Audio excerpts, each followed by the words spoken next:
All right, chat. I see us. We're already in here. We're already having fun. Would have been cool to close that out in the top of the ninth, but here we are. It's 3-3. I need to update it on singular. Nick has a family situation that is, I think, going to be all fine and dandy. I don't want to disclose too much, but Nick is got to attend to that. I don't think he's going to be on the show. He may be, but he's probably not going to be. Again, I don't want to alarm anybody. He said that all is going to be fine. But I'm here, and I'm here for a walk-off home run to end the drought. That's what I'm here for. So let's get it. All right. It's going to bug me if I don't update the score.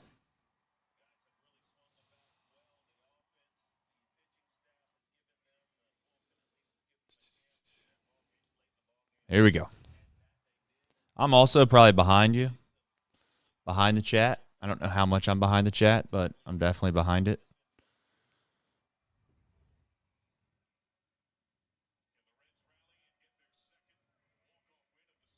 Let's get this link out to the people too. Why not?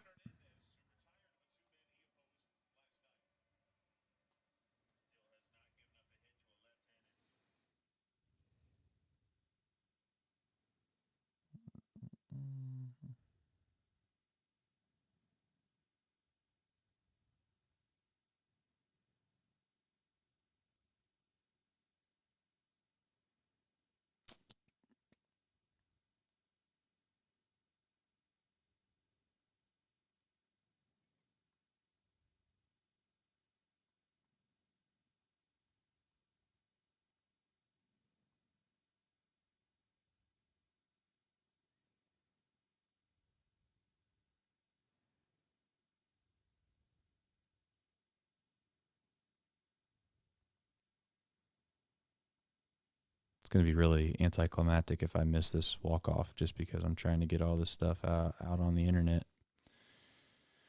It's going to be anticlimactic. Did I miss anything, chat?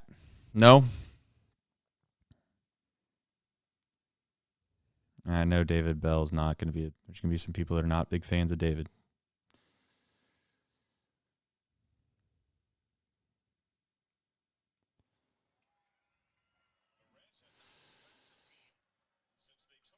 Nick Senzel, be a hero.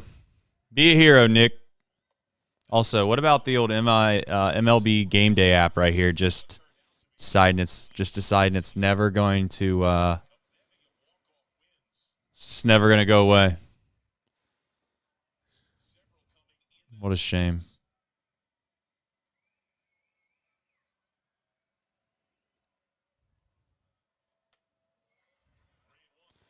Like,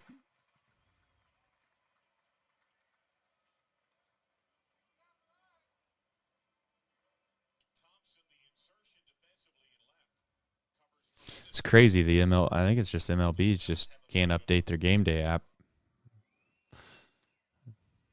Look at it, it's way behind. All right, Nick. Chat. I'm full count. Nick Senzel. Man on second. That's where I'm at. All right, we're on the same page. It's going to be a big hit. Get up! Get out of here! Get out of here! Talk to me! Talk to me! Chat! You told me I was stupid! Nick Senzel, baby! Nick Senzel! Hit a home run before Jake Fraley. I didn't forget. I made the poll. I seen all you losers. I seen you. Talk to me, Nick. Woo! Woo!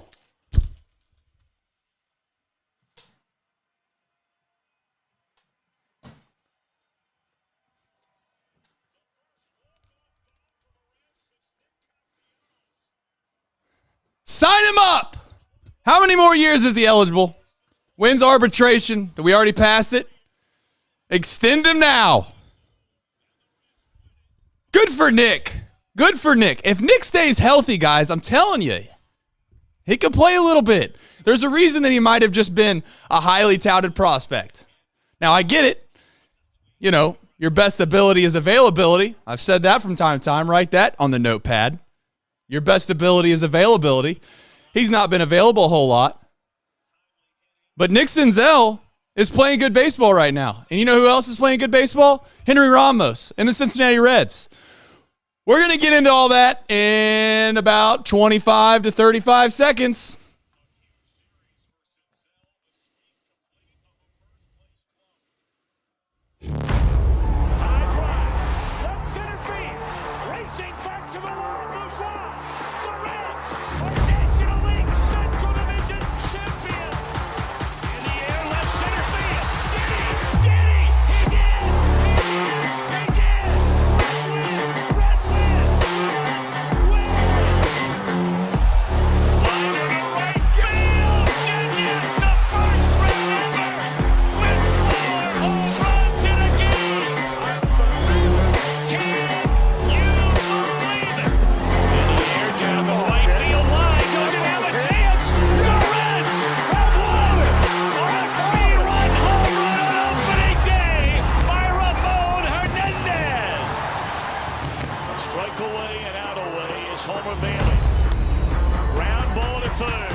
Well, it's just me today. It's just me. I'm about to take those off there so it doesn't look goofy. I got the MLB app over there on the right side just to fill in the void. So shout out to Nick. I think Nick's going to have a situation that will all be well, but we'll confirm that later today, and Nick will add his thoughts in on the game for tomorrow's podcast. But there's a lot to get into right now, and I'm going to tell you right now that you can say whatever you want about this team in regards to how bad they are, and there are times where they look very poorly. But they got some guys on this team that show a little bit of grit. They got some guys that want to win, that desire to win. And I think everybody in the major leagues, for the most part, wants to win. But there's something to be said about getting off the mat. And that's where this team was at. This team was on the mat, all right? And they could have just stayed down there and felt sorry for themselves. And for those that want to make fun of the idea of Henry Ramos coming up here and saying, oh, look at this, we're bringing up a career minor leaguer, what's it going to do? Yeah, I don't know. I'm not saying it's all Henry Ramos, but I am saying that there's times where there needs to be accountability. If you're going to hit 190, you don't get to sit up here and you don't get to play all year. You don't. You get sent down. No offense to Vossler. Ramos, you're on up. Next man up. And next thing you know, things change. Maybe it's coincidental. Maybe it is. But I'm here to tell you that sometimes holding people accountable and having an organization ran where if you're not playing well, you don't play, Kevin Newman, then maybe we'll get somewhere. But good for Nick Senzel. That guy's been ridiculed in this town a lot. I've been, from time to time, pretty critical of the fact that he can't stay on the field. We've got a lot to get into. Chat, I see us popping on the middle of a workday. I did not know what to expect, but here we are. Walk off. Seemed like we hadn't hit a home run in a week, which I don't think we had. Nick Senzel's got the Viking hat on. He must have dusted it off a little bit because I'm sure it was sitting, didn't seem like it was sitting somewhere for a long, long time. All right, let's get into it. Graham Ashcraft today threw the ball pretty damn well, considering speaking. He had a situation with his grandparent who passed away, and he obviously was pitching with a heavy heart, came out of the game, and if you didn't get a chance to watch the game, had a bunch of teammates giving him hugs, and he obviously was visibly emotional. And it just is one of those things where it reminds you that this is just a game. At the end of the day, there is life that goes on, but it was kind of cool to see somebody be as emotional as he was. And here's a little graphic for Graham Ashcraft so far this year. And listen, I'm not going to overanalyze this too much. It's a small sample size. I've said it from time to time when I watch Graham pitch. I think that he shows just as much of a ceiling as the rest of them. Now, Hunter Green clearly has the best quote-unquote stuff.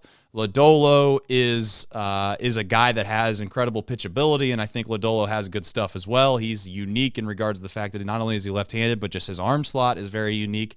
But Graham Ashcraft's a guy, in my opinion, that can be just as good as the rest of them, if not the best. And he continues to go out and pitch relatively well. 30 innings pitched, 2.1 ERA, 15 walks, 24 strikeouts, and he's only given up 1 home run. So a guy that pitches in Great American Ballpark has we've got into this the other day in the office about what is it that you like in a pitcher. And if you look at all of the type of metrics that you can get off Baseball Savant and the StatCast and all of the analytics, by no means am I saying that isn't valuable. It without question is valuable. But, just because your K rate is relatively low doesn't mean that you're not just as valuable, if not more valuable than some other guys. I think Ashcraft's a guy that he pitches to contact, he gets ground balls, he gets quick outs. It allows him to go deeper into games. And, I get it when the bases are loaded. You'd like to have a guy like Hunter Green in there who might be able to strike out a couple guys and get you out of a tough spot, where Ashcraft might not be able to do that as much. But I think that there's pros and cons to each of these guys. And Ashcraft's, at least, if nothing else, a competitor, and I like competitors. But run through the box score recap. I am going to leave that to a later date. Nick usually handles that side of the house, but the fact that I came down here, try to get the stream up and ready, I think that we should talk a little bit about the decision of not bringing in Diaz. I know what Nick's going to say. I know what some other people are going to say. They're gonna bring up the idea that you can't pitch a guy 3 days in a row. You can't blow out his arm, or you can't wear out his arm earlier in the season. I don't know. Maybe I'm hard-headed, man, but for a team that's only supposed to win 65, 66 games, there's only so many save opportunities, in my opinion, that Diaz is going to have as an opportunity. I don't know. I'm just running them out there. Now, to be fair, I did not get a chance to hear the broadcast. Maybe he made himself unavailable. But that's just my direct opinion. I tend to think that we baby guys a little too much from time to time anymore, and that's where we're at. Sir Boy saying I need to put some respect on Ty's name. Ty Stevenson. Tyler Stevenson is a big league hitter. I've said that from the start. I'm not ever going to not say that. I just wonder if he can catch. And I don't think that he can, but I could be wrong. I think Nick Senzel is in a position right now where he's starting to play. He's starting to play well. I mean, and this game is breeded a lot on confidence. If you have confidence in this game, it allows you to start playing either up to your ability or beyond your ability, right? And I think for a long time, Nick was mostly just battling adversity of trying to stay healthy, and then on top of that, you have the pressure of being a top prospect, and then on top of that, you have the ability where fans start to turn on you, and it just starts to snowball and things go south. The good news is for Nick, he doesn't need to be the guy that we once hoped he was going to be, right? Nick is in a situation now where Senzel, obviously I'm talking about, he's in a situation now where we just need him to be a player. He can just be, an everyday guy that doesn't need to be the superstar that maybe we would once hoped for. Now, obviously that begs the question, are we starting, and I don't want to say we as a fan base are putting too much pressure on people. That's just what fans do. We get excited for guys. We're not going to apologize for it. But Ellie De La Cruz is in a situation very much like what maybe not to the quite extent of Nick was in, but Ellie De La Cruz is now in a situation where the expectations are going to be high. Now, we'll see whether or not he can rise to them. But we are in a position where at this point, I've said this time and time again, and I think that we're starting to believe this a little bit more. We have a lot of guys that are talented enough to play at this level. The question is whether or not they're going to be confident enough and they can stick, and can they still stay healthy, right? I think CES is a guy that is without question going to be able to hit at the next level and be I don't say big time, but a big league hitter. Take it for what you will. Stevenson's a big league hitter. India, we'll get into him at length here in a minute. He's a big league hitter. Spencer Steer, in my opinion, big league hitter. Matt McClain, big league hitter. right? Now the question comes down to where do you play these guys and how do you, and what do you do with all these guys? Because they're all quote-unquote shortstops or they're all quote-unquote infielders. And that's where we'll get into some of this conversation today. The fact of the matter is right now this team is finding a way to win games against a really, really good team in the Rangers, right? And they earned some of these victories. Like, for some of the bad luck it felt like that was happening a little bit earlier this past week, they've started to turn their tide and get the opportunities that, the ball wasn't bouncing their way. Now it is. I apologize to some of the chat. I did not get a chance to see the top of the ninth all that much. I did see the decision, obviously, to bring in Jabot, and then they brought in Sims after that. But the bullpen has been incredible. I do not want that to get lost. I think that this bullpen has been one of the quote-unquote reasons that this team has turned it around. This series in particular, I don't know off the top of my head, but maybe they gave up 1 run. Did they give up 1 run, chat? Maybe 2 runs? Alex Young did great today. Sims has good stuff. I'm not trying to sound like the anti-Bluebird people, but I am going to say this bullpen that everybody wanted to just ship away and say it was the reason this team couldn't be competitive might be the biggest strength that this team has right now. Could be. Am I missing something? All right.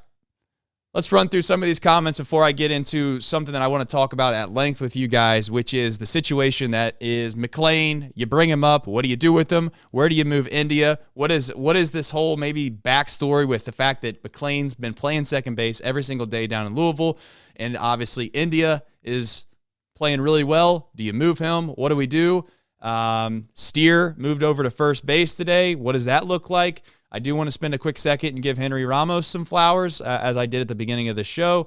We already got into Graham Ashcraft, and we'll finish the show off with Abbott, obviously, in his AAA debut.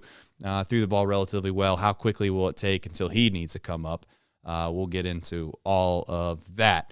All right, guys.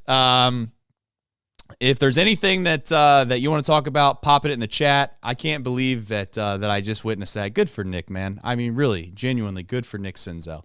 I am thankful. Remember when everyone was laughing at me? I know you guys were here. You guys were laughing at me when I put in the chat who's going to hit a homer first, Nick Senzel or Fraley.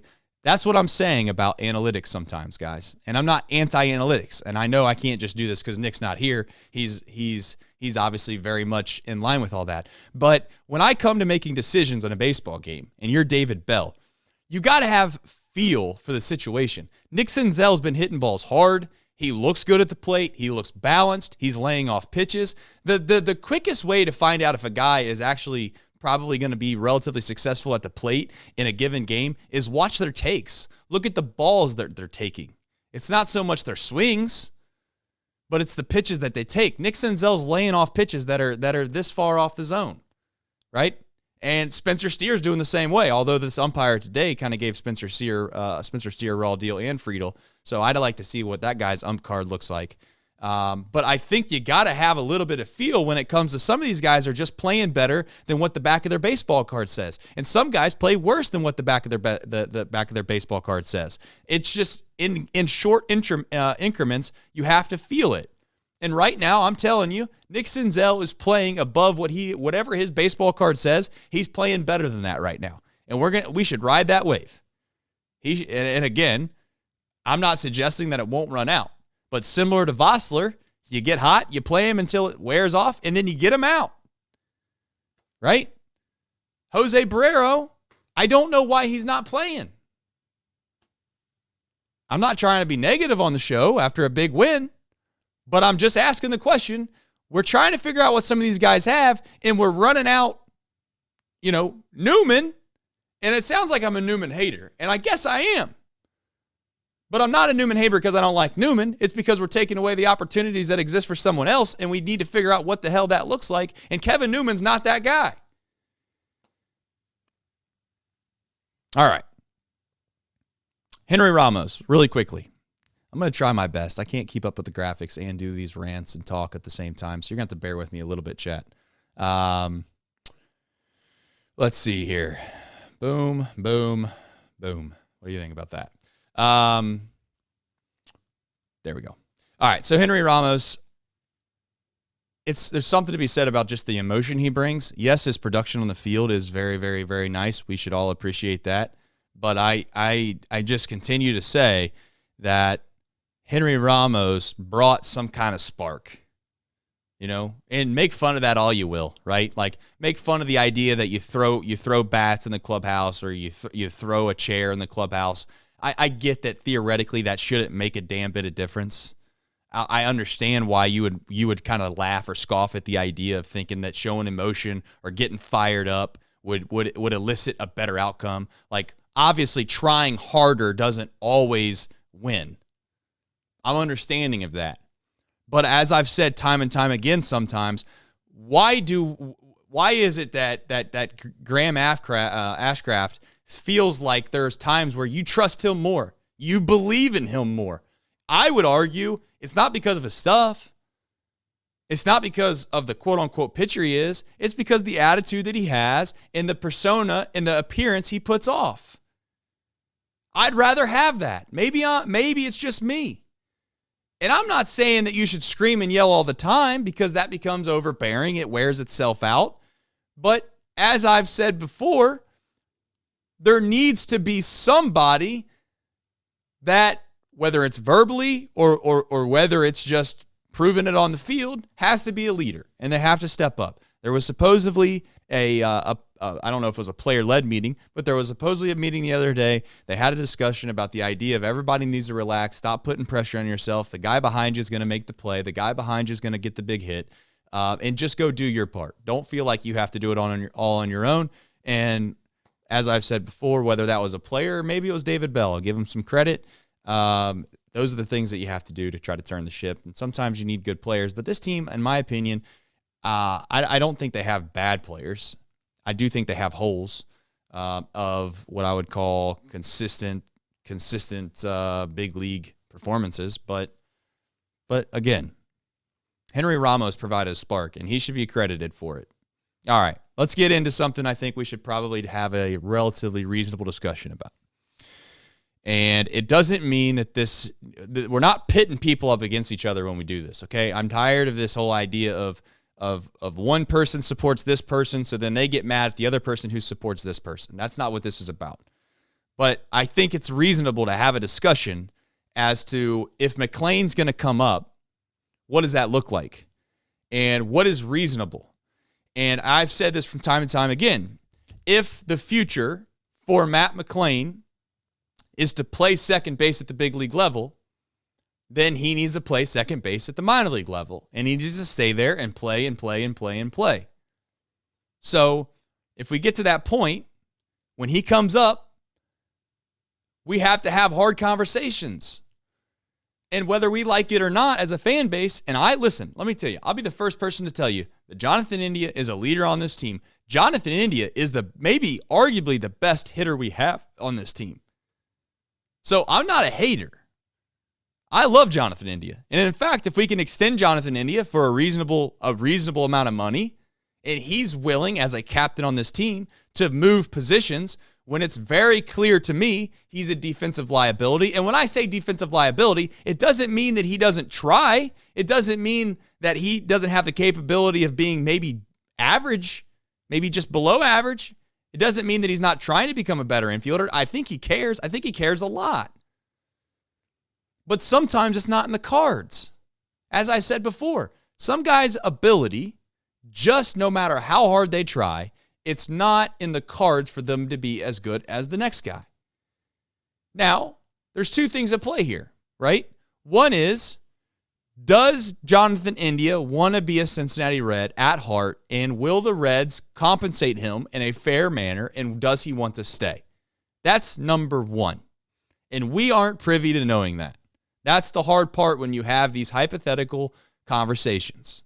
The second part is this, is that if he does want to stay and he does want to sign a longer-term deal, then he needs to understand that the Reds' future or the Reds' plan is to move him positions, and he, as a leader, I would think would be willing to accept that. If his opportunity, or in his opinion, he wants to make as much money, which by every God-given right in America you have. This is a free country. It's a capitalist country. You should be able to earn as much money as someone's willing to pay you. Right? And at his juncture, second base is the place that he could probably make the most money if he's relatively close to average as a defender. Right? So the thing that I have is if we're going to ask him to move to left field, and I see people in the chat saying he's never played left field before. All right. Let me tell you something. Kyle Schwarber, I'm just going to let you know something. Kyle Schwarber, catcher in college, got moved to basically a DH, played left field. If Kyle Schwarber can play left field, I think Jonathan India can play left field. That's all I'm going to say. The issue is that Jonathan India doesn't want to play left field because his earning potential as a left fielder versus a second baseman is different. It does have a monetary value tied to it that will hurt him. So he doesn't want to move positions. And that's more than fair. Alex Wallace brings up a good point. Adam Dunn, of all people, played left field. I don't think playing left field is overly difficult. Now, you could be a good left fielder, and I'm not suggesting that India is going to be a good left fielder, but he's going to be serviceable enough in left field to where we want to use him with his bat. So, and again, by all means, this is me assuming that the Reds front office believes that Matt McLain is just a much better defender at second base. And whether we like it or not, a lot of the fan base will pay attention to an offensive output, and we won't really put as much merit on defense, but defense matters. If you don't think defense matters, go look at the last 6, 7, 8 years of the defensive metric where the Cincinnati Reds have been from a league standpoint and how good we've been as a whole. Now, I'm not saying the two have to correlate exactly, but there's probably no coincidence that we were terrible defensively the last 6, 7, 8 years, and we've been terrible.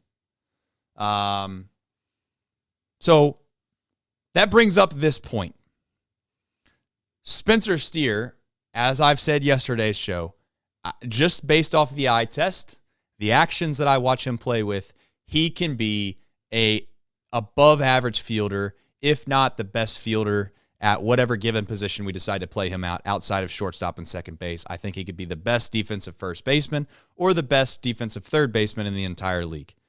I don't love the idea of having a guy like Spencer Steer playing first base because I think you can get more value out of a bat playing first base by somebody else, and I don't know if you need to have somebody as athletic and as talented as Spencer Steer playing first base. I'd like to say that he should stay at third, which begs the question, who plays short and who plays second? And that's where India is the odd man out. He just is, man. He just is. And it doesn't mean we don't have to like him. It doesn't mean that we should just say, well, he doesn't have a spot in the infield, we should get rid of him. No. But India has to understand, as a leader, that if there's someone else that's coming up through the pipeline that might be just a better defender than him, they might not be even close to as good of a hitter.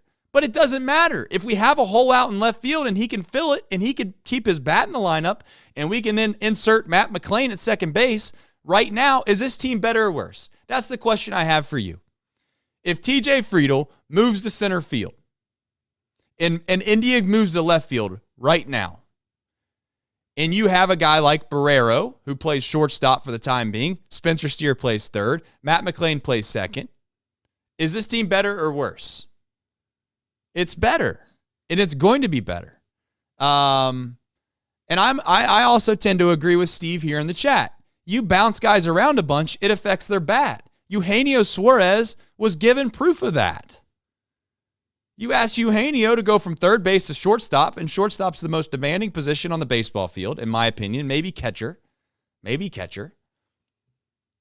And it affected his bat. It's in a situation now where the last point I'm going to make on this is that Ellie De La Cruz is not getting touched. I don't know who's throwing out this propaganda. I've seen it on the Bluebird app. I've heard it on the radio. We're not moving him. He's not being touched. He's the number one, maybe if you want to argue over what rankings you're looking at the very worst, top 5. But he's number one prospect in all of Major League Baseball. You know what that means? That means that in a couple years, he might be the best player in Major League Baseball. We're not moving him around. That's not happening. He's not a guinea pig. We're not just saying, hey, can you play center today? All right, you can play center. What about right? Just in case. We don't do that with guys. When Barry Larkin was coming up through the organization, or when he started to play and he made 29, 30 errors at shortstop, do we think, oh, he can't play out here? Let's move him out to center field. We cannot do that as an organization to try to find room for guys that are fringe major leaguers. And I'm also openly saying there's a small chance that if Ellie proves that he's not that guy at shortstop, then I'm okay with moving him after the fact. But I'm not doing it on the front end, guys. I can't do that. We're not going to do that. So if he comes up to the big leagues and he proves for maybe a year and a half or 2 years that he's he's underperforming at a defensive level, then maybe we'll move him. Maybe then Matt McLain then moves over to shortstop. But we can't keep holding on to this identity of being able to just move guys' positions all the time, right? The only reason I'm telling you that we should move India is not because we have to bring him, we have to move him because we got guys coming up through the system that theoretically play that same position. No, I'm telling you we need to move him because he's shown a history of not being able to play that position at a high enough level to not be moved. That's what this is all about. That's all it's about. It's not even about me not liking him. It's not me about thinking that he's got Boris as an agent and he's not gonna sign an extension. It's none of that. And you know what I would do if I was the Reds? I would value Jonathan India enough to now go to him and say, listen, we have some guys in the farm system that we think are incredible players. We want them to be a part of the future with you. But you have to understand that we need to move your positions to make that make sense. I'm willing to give you an extension. I'm willing to sign you, and I'm willing to pay you a premium of what a traditional left fielder would cost me for your output at the offensive output. Gee, many Christmas. The offensive output at that position. So if you played left field and you put out this offensive output, I'm going to pay you above and beyond what the traditional left fielder would make. But I can't pay you what a second baseman theoretically would make because at the end of the day, I don't think he's a second baseman. It's as simple as that. Thoughts, comments, concerns in the chat. And hopefully India understands. I don't know why he wouldn't, if we're being completely frank. I don't know why he wouldn't. But Matt McLain's ready to go. I get why. I'll say this. If Jonathan India looked Nick Krall straight in the face and said, or David Bell, whoever's having this conversation, I would assume it's both of them, and said, I am not moving. You move me, I won't play. If he did that, and we'll never know, and I'm not even one iota suggesting he did this, okay? So let's not start this rumor mill. If truly that's the way that India wanted to handle this situation, then if you want to be frank, I'd be looking to shop him at the deadline, and I'd just move on. Even though that stinks, because if he doesn't want to move, or you could play hardball and say you're going to move anyways, we'll see if you sit. Play the tough guy card on the, similar to Jesse Bates, I guess, with the, with the franchise tag. I mean, every person says they're not going to play until you do it, and then they realize, maybe I'll play. India has not said this. I'm going to be as clear as day. India has not said this. I'm just trying to paint a picture here as to why that all of this might make sense or it doesn't make sense. Matt McLain's ready to come up. Why isn't he coming up? Well, there's a log jam. There's a log jam right now, and I would say that's true. There's a log jam with Steer. There's a log jam with Barrero. Like it or not, Barrero should get more time. This guy, not that long ago, was one of the best minor league players in all of minor league baseball. All right? And then on top of that, you got Jonathan India in the infield. So if none of those guys are going to move, and I'm not saying they should, and I honestly would say to you that if Barrero can't cut it defensively, if he can't be an Alex Gonzalez, then he's just not going to be a useful enough player to play every day for this franchise. Right?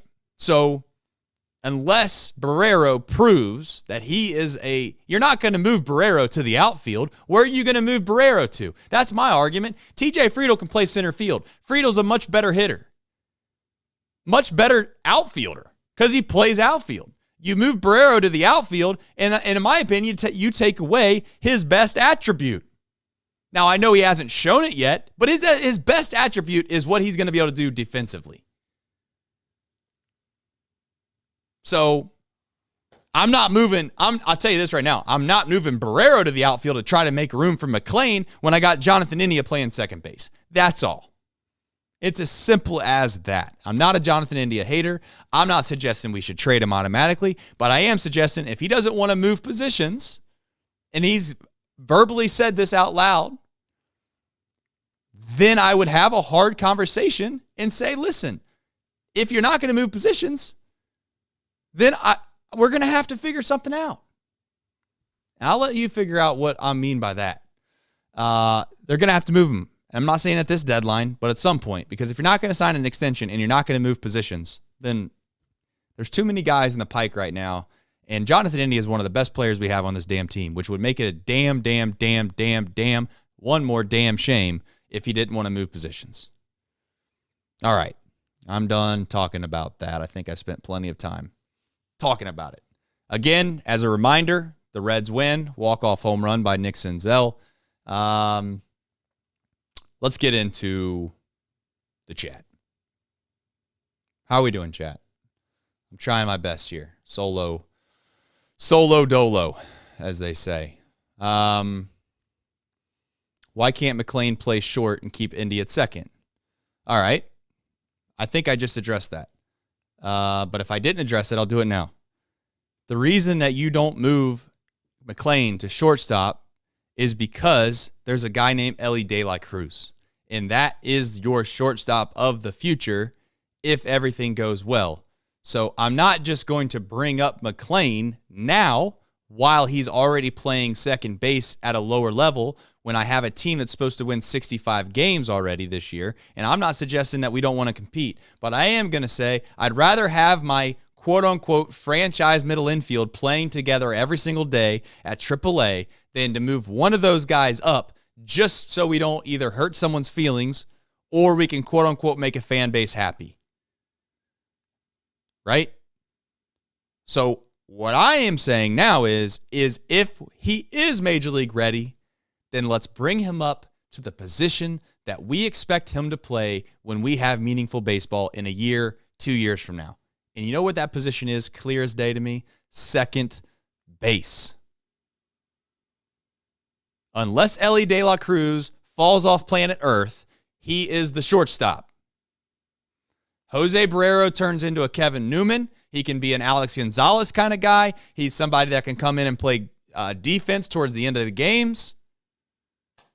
And maybe he's a guy that can come in and play, rotate all around the field and give guys days off. That's Barrero's role, in my opinion. Spencer Steer has proven to me that he can be an elite-level defender at third base, and he hits the ball incredibly well.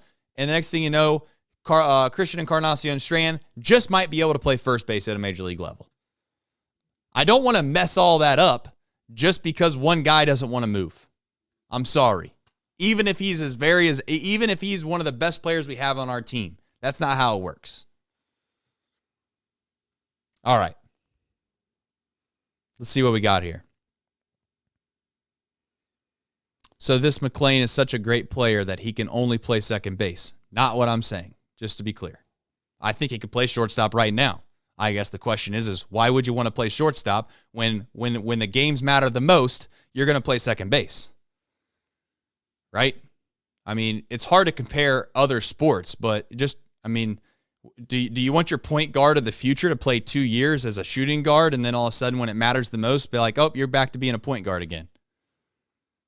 playing second base and shortstop is a significant difference, in my opinion. At least when my personal feelings towards it, when I try to do it myself, it is a significant difference.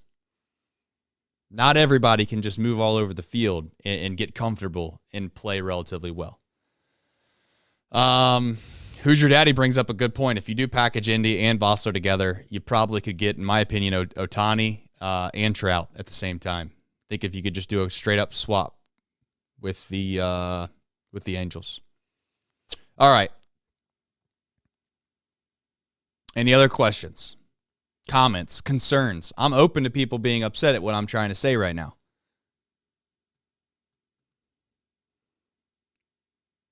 But the only reason that I'm saying that Jonathan India needs to move isn't because I'm trying to make room for McLean. It's because Jonathan India has proven to me that he's not a good defensive second baseman. And he can get pissed as much as he wants at that. And you know what? And to his point, he's probably a better second baseman than maybe I could be. I'm not naive here. He's a Major League Baseball player. He's a hell of a baseball player. But there's other hell of a baseball players, too, that are right behind him. And one guy's tearing it up right now at AAA, and everybody in the world wants him to come up. And I'm saying we're not going to bring him up unless he's going to play the position we think he's going to play when the games matter the most. That's all. All right. What about a sweep? What about the sweep? And I get it. Tyler Stevenson is a catcher. I know he's not a first baseman. Listen, Tyler Stevenson's probably the biggest concern I have. Of all the concerns I have, Tyler Stevenson's the biggest one. And it's not because I don't think he can be a big league hitter. I just think that if we think that he's going to be a major league, if he's going to be a World Series catcher, there needs to be improvement. And it can happen. But we need to do something. OJ's 94 Bronco. I'll do that just for you. Chat, do we have any questions? Is there I'm going to try something as a fun thing here. Ready? I don't even know what this is. I'm just going to see what this does. Never done this before, so who knows what happens. All right. Give me 2 seconds.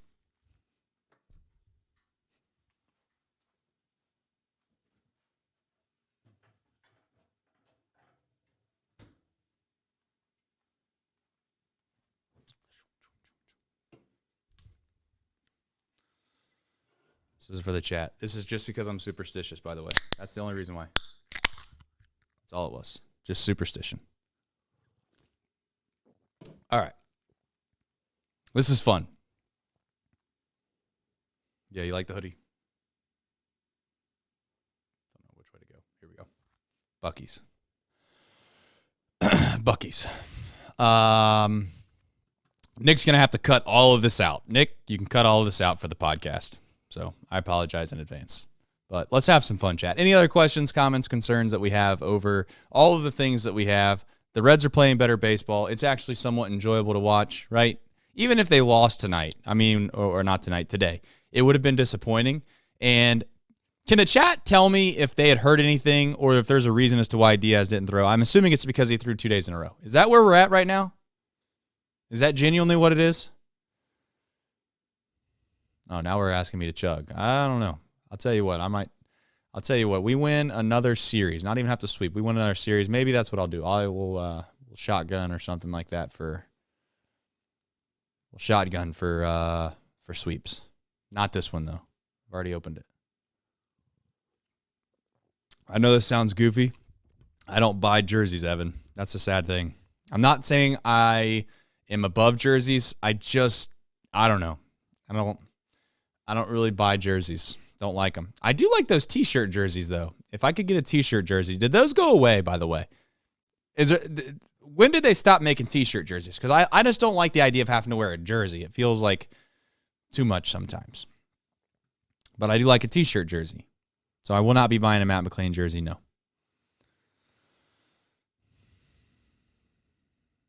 No thoughts right now on Vladdy.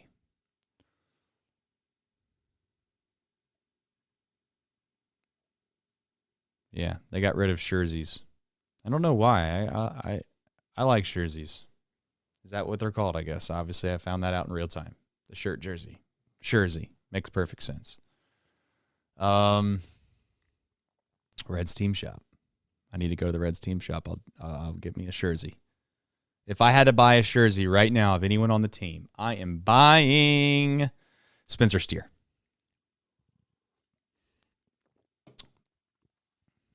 That's my favorite guy right now.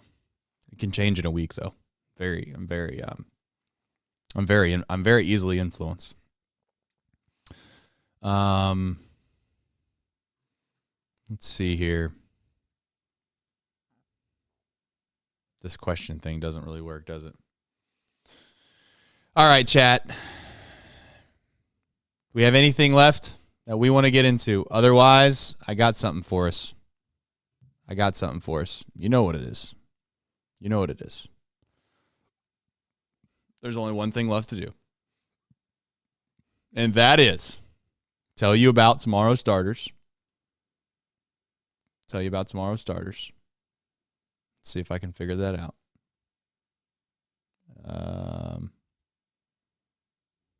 Look at that. The one and only, boys. Luis Cessa. Feeling good about that? Should be. You should be. That 10.8 ERA has only one way to go, and that is down, one would hope. The fortunate thing is that we're going up against Kyle Mueller, who, unconfirmed, by the way, with the asterisk there with Nick. He's 0-2 with a 7.23 ERA. Let's talk about the Oakland A's for every bit of 5 seconds. They stink. Okay? They stink. They're worse than us by a lot. And I think we're in a situation at this point where there's only one thing left to do, and that is me telling you from time to time that we would like for you to tell somebody about this show. The fact that there's 43 people in this chat listening to me on the middle of a day at, 3:54 Eastern time in the United States of America, the best country that for my money, the best country that there has ever been and existed on the face of the planet Earth. That is the United States of America. So when you lay your head down tonight, just realize that you hit the lottery because you were born in the United States. Don't forget that. But the other thing that you're born to do is watch Cincinnati Reds. And Cincinnati Reds won a baseball game today. And when they win baseball games, I do one thing and one thing only. I dunk basketballs. And I got to come up with something about how I'm going to go about dunking these every single night. But here we go. This is for the chat. Much love to you. Enjoy yourself. I'll see you again after the next Reds win or loss, because we're here every single day. Much love to you. Here we go.